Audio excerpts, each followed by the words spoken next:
And I'm praying to the Hunab, the one and only giver of movement and measure, the great central sun and black hole at the epicenter of the omniverse, the maker and modeler of all things physical and all things non-physical, heart of earth, heart of sky, heart of humanity, Hunab, God-sciousness. I am here to do your work, and I thank you for your continued energetic blessings and support. Greetings, dear soul. It is I, Crispy. Now, as you may know, I have been doing what I call shadow ego work with my clients for many, many years. This is basically inner child work, or Jungian shadow work. But I created the term the shadow ego to take our attention off the ego, which has gotten such a bad reputation in the last 50 years or so. And I think that's a real shame, because your ego is sacred, holy, and divine. It automatically comes with the physical body, and its purpose is to protect your body. Without your ego, you would die in a few hours or a few days or a few weeks, for certain. However, we do know there's quite a lot of shenanigans going on the planet. So I use the term the shadow ego to talk about that place or that thing that inspires all of our naughty behavior. It's basically all of our unhealed trauma and the triggers it creates, which are fueled by projection. We need to look at the term projection as it was created by Carl Jung about 115 years ago, actually, and a few other sources that I'm going to talk about in this video to help you understand that projection is the simulation. So get your popcorn and maybe a chai tea or something. Sit back and enjoy the show.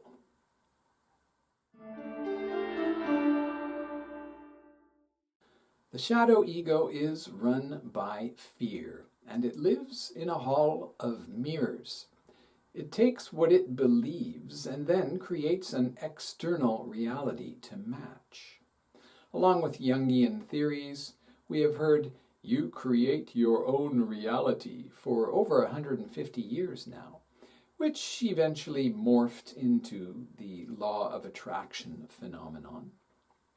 Additionally, people like Paul Selig and Ram Dass and others have been saying that the ego and the body are sacred, holy, and divine.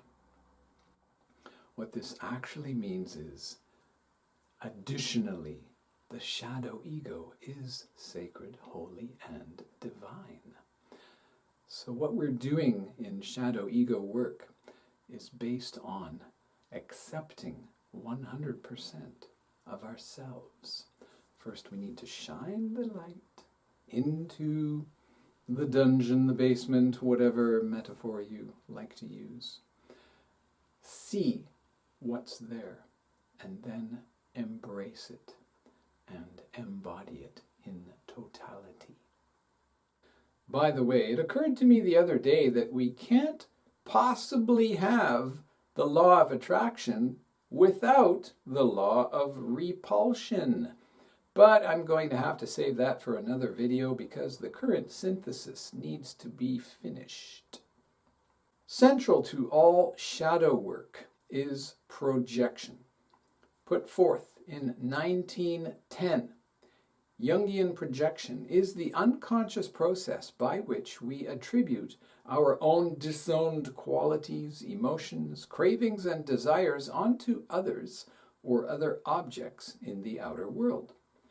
Through projection, the unconscious outpictures itself, creating external mirrors that reveal what the conscious mind has denied or craves.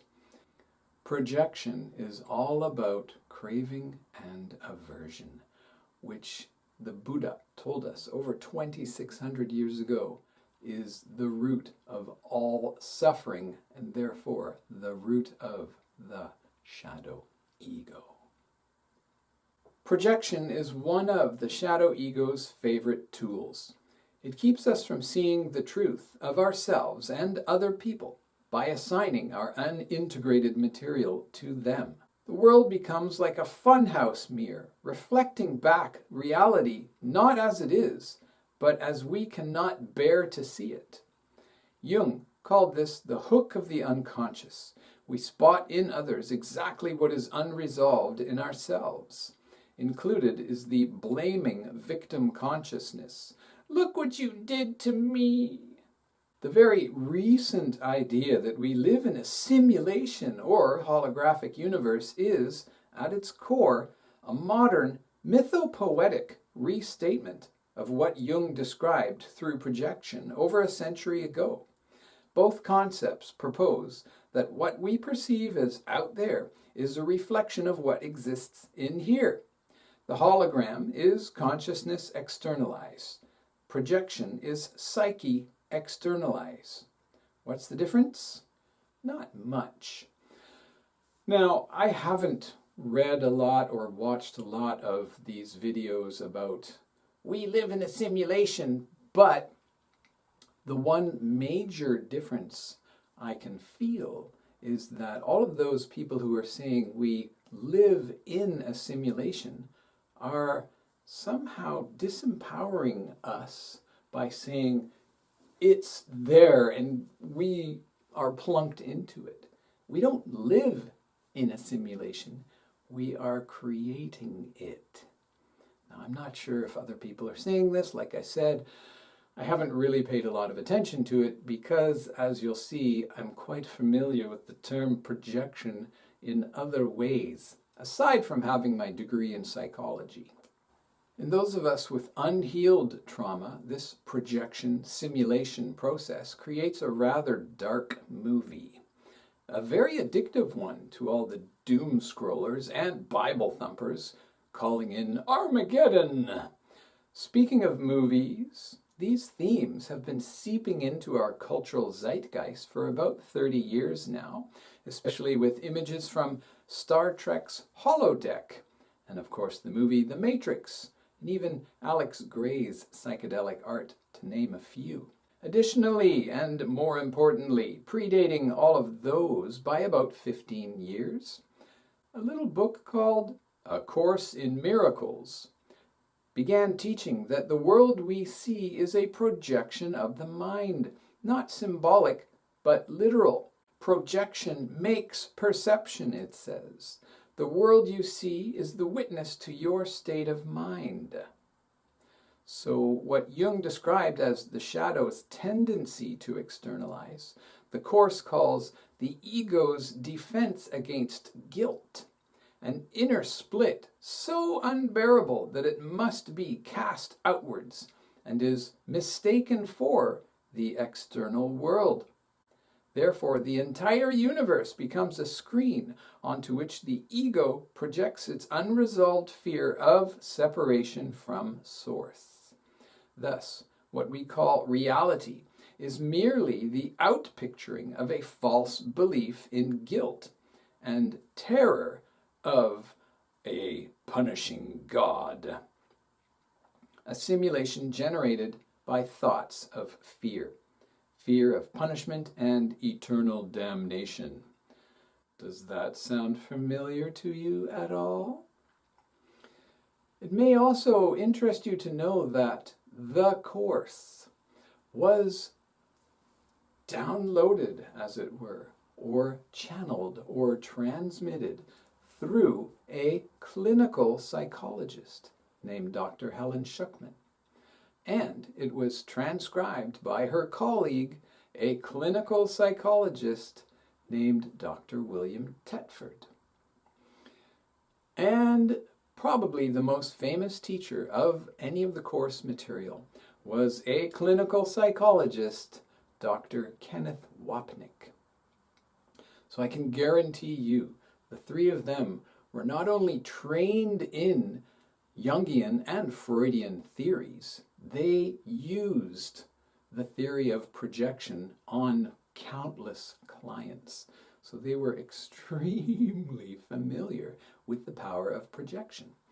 Now, this was in the 70s. I believe the book was published in 72, finally got popular around 76, and Ken began really teaching it in the 80s for about 30 years until he passed away. But the theory of simulation, or the hologrammatic universe, really didn't come out, I believe, until the 2010s, maybe let's say around 2012, shall we? About 13 years ago. So the background of projection has been around for a very long time. As you may know, I was an avid student of the course for quite a while. After reading the 750,000 word tome, and before joining a weekly online study group, I made over 1,300 screenshots from my Kindle version. Then I labeled every one of them, and then I put them all in folders. That process itself turned out to be a rather superb way to learn all of the contents of the course. By the way, I will gladly give you that whole bunch of files if you like. They're all in 144 DPI PNGs, so it's a fair chunk of data. But if you wish, I will put the whole folder in a Dropbox and send you the link. Just email me. Now, where the quantum physicists and YouTube pundits declare we live in a holographic simulation, and where psychologists speak of projections, the Course offers the solution of forgiveness, the act of recognizing that what we see out there has never left our own mind. In this context, forgiveness is not merely pardon, it's deprojection. It collapses the simulation by withdrawing belief from the external image, dissolving attachment to it, and allowing re-entry to the state of oneness, pure non-duality, cosmic Christ consciousness. Part of what projection does, or the mechanisms of projection, we could say, is attaching name and meaning to things all around us. When we're first born, let's say an average baby being loved and well looked after, there's no projection happening. There's just response to the stimuli. And of course, the body, the sensations in the body are enormous to an infant. If it's hungry, it cries. If it poops, it cries, etc., etc. So there is a time in our lives when there's no projection. This is also the state that can be reached in meditation or other higher states of consciousness, any means of getting there. So to me, the Course is a little bit too heavy for reality. Knowing that numerous people have transcended the shadow ego altogether, like Neem Karoli Baba and Paramahansa Yogananda, even Eckhart Tolle and Rupert Spira. Just knowing that some people have transcended the shadow ego means that the whole universe being a projection because of my guilt is just like way too much a heavy trip, dude. All right? So chill out on that. But let's take another look at another movie that explains a little bit more. Dipping back into the higher mind of Hollywood, the thoughts of transcending the shadow ego parallels for me the climax of the movie Interstellar with its multi-dimensional time-bending tesseract. No spoiler alert on this 11-year-old movie, the protagonist, Cooper, after entering a black hole, was frantically trying to reach Murphy, his daughter, through all his memories of a mystical, ghost-like experience in her bedroom in her childhood. Knowing what we know now, that scene represented his mind projecting a 4D tesseract to help him deal with the paradox. Cooped up inside, he could see all time at once. 3D linear time simulation was transcended. The tesseract is a visual representation of what happens when consciousness steps outside of its own projection, and or when you do a massive dose of psychedelics. His daughter's room, projected by his own guilt and fear about the failed mission, is revealed as an inner construct. He's not separate from it. He's inside the architecture of his own mind, fueled by fear. Then comes the key realization. He was the poltergeist all along. All the events over many years in her bedroom happened within a few moments of Cooper's frantic tesseractions. Everything external, the ghostly moving books, the coded messages, were his own energy reflected through the fabric of the universe, all facilitated by that few minutes in the tesseract. Projection proven. Thank you, Hollywood. The moment Murph gets the message, the tesseract begins to collapse, just as the illusion collapses when we see through our projections and the illusion of a separate self. Consciousness reclaims its fragments. The simulation folds in on itself, and Cooper is expelled back into a new timeline, a higher vibration of reality, newly born from integration. From the shadow ego perspective, the tesseract represents the moment of inner awakening, when we finally perceive our entire history as a self-created field of meaning. This, of course, includes past and future lives. Cooper forgave himself unconditionally. And, sorry, Hollywood, love was the binding force, not gravity. I don't know why you felt you had to distract us with that fake distraction. But, oh well, thanks overall for the whole movie. In our daily lives, each little moment of forgiveness, cord-cutting with gratitude, reclaims a fragment of the mind from the illusion of separation, revealing that the projector and the projected are one and the same. The entire world then becomes a classroom for this realization, a mirror designed to awaken us from our own dream that we're not in Earth School. Eventually, I contend, every single human being will have that Cooper moment of transcendence, but only when we complete our mission of unconditional forgiveness. While this message may or may not give you a hand up to that next rung on your own personal ladder of ascension, or help shed some light into your own shadow ego, it might invite you to pause and recognize the projector behind the projection, the you who has been authoring the hologram all along. For true ascent is not escape from the illusion, but awareness within it. The moment you realize that every rung, every mirror, every shadow, and every other person is your own consciousness, patiently reflecting you back to yourself. In that recognition, the ladder dissolves, and what remains is presence, unbound, lucid, whole. This is because you, me, all of us are a holy hologram, a divine spark, a sacred fractal of God-sciousness. The most famous Mayan saying, after all, is in Lak'esh alakin. That means I am you, you are me, we are one. Similar to Namaste, but I think it's a bit of a level up. Prior to climbing the ladder to ascension or transcending your own shadow ego, we need to repair the broken rungs, and this is where shadow ego work comes in.